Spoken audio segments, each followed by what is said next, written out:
Don't worry. え、違う。Yakuza. I love Sega's Yakuza series, also known as Like a Dragon in Japan. I bought Yakuza 0 on a whim back in 2017, and I absolutely adored it. So much so that I bought the subsequent games such as Kiwami 1, Kiwami 2, and Yakuza 6.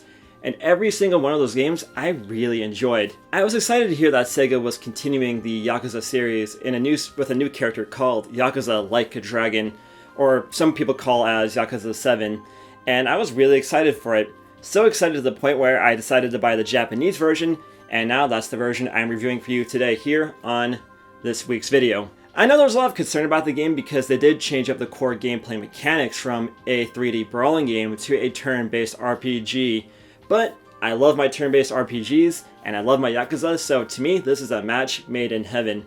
So let's get into this review. But before I get into the main content of the video, it'd be really helpful if you could subscribe to the channel and ring the bell for notifications on future videos. Doing those two simple things really helps the channel grow. And if you're curious about more of my life in Japan, you can follow me on the social media, Twitter, Instagram @Zamings. I post a lot of content on Instagram, a lot of cool stuff there if you want to see more of the Japan not seen in Yakuza. And one more thing, this is the Japanese version, and I don't think there's any content changes from the Japanese version to the localized release, but do keep that in mind. And with that out of the way, let's begin. Yakuza Like a Dragon, which I will call Yakuza 7 for the sake of this review, is a slow burn for the plot and gameplay. We start out in the year 2000, running errands for the Arakawa family as new hero Ichiban Kasuga. Ichiban, while a nice enough guy, is a total washout of a Yakuza. His tasks include the epic quest of getting cleaning supplies for the local soap land, and his other task of getting Peking Duck failed, resulting in him taking the fall for the Arakawa family, landing him 18 years in prison. As soon as we get out of prison, we are greeted to nothing but silence, and an old detective with some knowledge of what happened to the Arakawa family in the 18 years while Ichiban was in the clink. Let's get an afro, spend a little bit of time playing some hang-on, and then get shot. After getting shot, Ichiban wakes up in Ijincho, Yokohama, with no friends or family and nowhere to call home. Hitting rock bottom, Ichiban must band together an unlikely team of a disgraced homeless nurse, a retired detective, and a former prostitute to crawl back to the top. So there's the general setup of Yakuza 7 Like a Dragon. It does take a bit for the plot to really get going. The first 3 hours or so are just spent establishing Ichiban, his personality, and his relationship to the Arakawa family, and the Yakuza underworld as a whole. It doesn't help that you are largely railroaded until Chapter 4, and there isn't much intrigue besides just trying to get Ichiban back on his feet. But as you go on in the story, you're introduced to more plot threads, more characters, more forces in Ijincho, more ties to the Yakuza underworld, as well as a little bit of political intrigue. I was worried that Yakuza 7 would not be as serious of a game thanks to preview material, but those worries were largely unnecessary. Rest assured, those itching for their crime drama will not be disappointed. That said, there are plenty of wacky, funny, and heartwarming moments in Yakuza Like a Dragon. As always with a Yakuza game, the world of Ijincho is extremely dense, packed with enough sub-stories and games within games within games to make any Ubisoft game blush.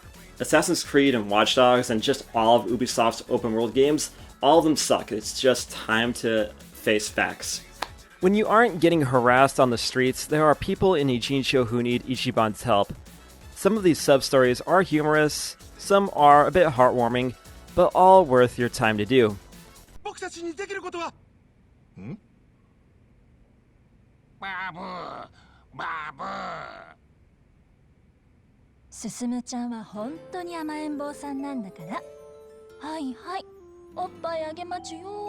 Every side story has a reward, be it a new summon, a helpful item, a helping hand in your business, or just leveling up Ichiban's social skills. For those Persona fans, Ichiban does have social abilities like guts and intelligence that need to be leveled up in order to unlock more parts of the city, more jobs to take on, and more social links with your team. In the previous paragraph, I mentioned a business mini-game. It's reminiscent of Kiryu's real estate business from Yakuza 0, and honestly, this Japanese was just way beyond my pea-brain. But if you do want a complete party, you do need to do the business side stories to unlock the 7th party member. Well, I could always go back to school to help me out with my business, and you can do that too. And again, this Japanese was way beyond me. Alright, I got my test results right here, and let's see how well I did on the test, and damn it! Failed again. Well, it's time to go back to collecting cans on the streets. Ugh, this sucks, fam. But all work and no play makes Ichiban a dull boy.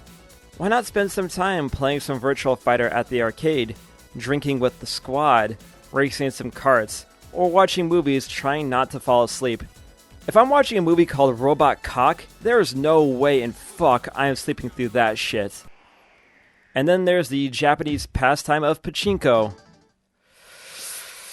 Oh man, it's a party tonight! Go straight and turn right. Go your way. Believe yourself. Gameplay is in the same boat as the story. It takes a while for it to get going. Ichiban is stuck with his fist for the early game, and you don't get a second permanent party member until the 3rd chapter, and it isn't until chapter 5 where you can change jobs.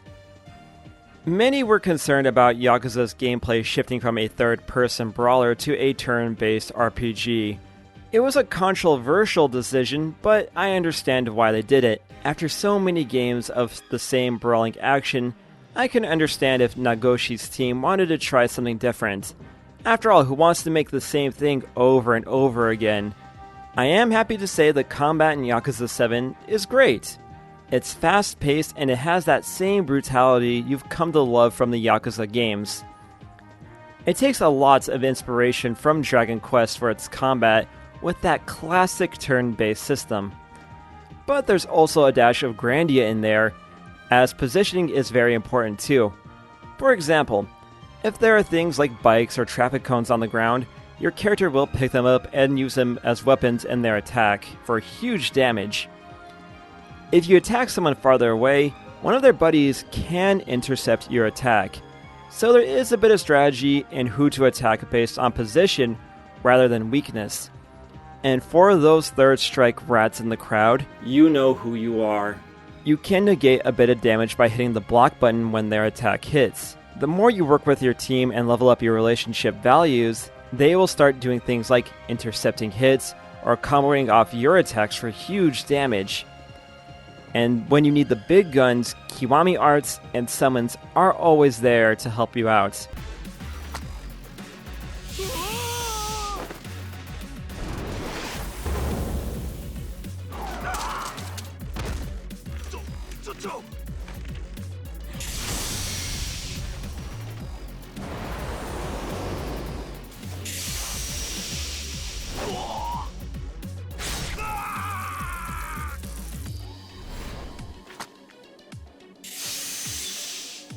Combat does take a while to open up, but when it does, it's really fun to customize your team to your liking. I'm not sure if there are any game-breaking builds out there, and I'm not sure if there are any builds that are totally useless. But if you keep grinding and keep experimenting, you will find something that works for you. As fun as Yakuza Like a Dragon is, it isn't perfect. Load times on the base PS4 were bad. The Xbox Series X or the PlayStation 5 versions are definitely the ways to play this game. Ijincho is huge, and it can be hard to get around at first. You'll get stuck on random things, and Ichiban just can't go anywhere right away until his social stats improve. There are way more goons this time around. No matter where you go, there are always a ton of baddies waiting to get smashed. This has been an issue in previous games, but it was easy enough just to run away from battle if you didn't feel like it. And like a dragon, I find that there was more foot traffic, and I also found that the bad guys' alert range was way bigger than in previous titles. And honestly, in RPGs, I always find that my luck with the run ability to be kind of not so good, so I just don't even bother with it in this game, and thus I ended up grinding a lot. And occasionally battles can move kind of slow, sometimes your character will get stuck running on something, trying to hit their opponent. And there are some bosses that are way more annoying than difficult, like why does a boss need a health regeneration buff? It doesn't make the fight difficult, just longer than it needs to be. And there's also a few bosses who have only one weakness, and if you didn't know that beforehand, I hope you have some items to take them out, or just grind until you can outpower them. And like Persona, if Ichiban dies then it's game over. That's fine, but there's at least one boss with a one-hit kill attack, and if that lands against Ichiban, have fun redoing that boss all over again, douchebag. Always keep a few revival items on you. These are mostly nitpicks, but stuff that did bite my ankle every now and again. And as always with any AAA Sega game, the production values are top notch.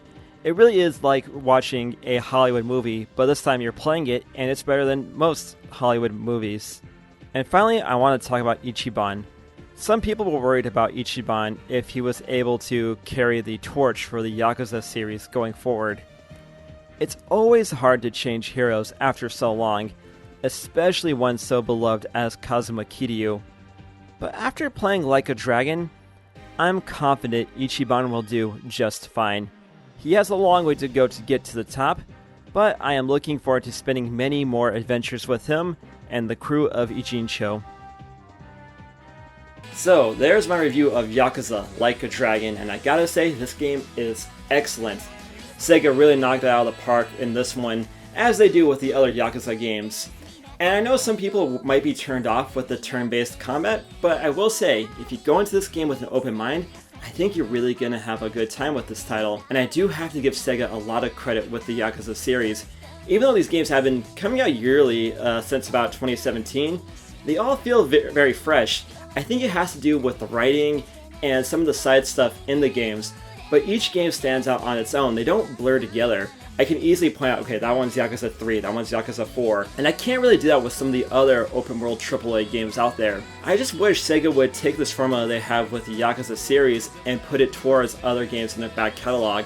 Imagine, say, a Golden Axe with this formula, or maybe a proper Phantasy Star with this formula, or I don't know, maybe one of the greatest games ever known as Skies of Arcadia. Imagine a Skies of Arcadia with the AAA production values of a Yakuza title. So that'd be really cool if Sega could make those games come true, and it'd be really cool if they could also port the Yakuza series to the Switch, because I really want to beat up goons while I'm on the train, while I'm also beating up goons in the train in real life. So hopefully we'll get that going on in the future. But yeah, let me know in the comments, what do you think of Yakuza Like a Dragon? Are you buying it? Are you hyped for it? Do you not like the changes made to the combat system? Let me know in the comments. And while you're down there, make sure you subscribe to the channel and hit the bell as well for notifications on future videos. Again, that really helps the channel grow. And as always, if you want to follow me on my personal life, Twitter, Instagram, @Zamings, again, that really helps me out too. And with that out of the way, I will sign off and I'll see you on the next video. Later, everybody. Have a good one.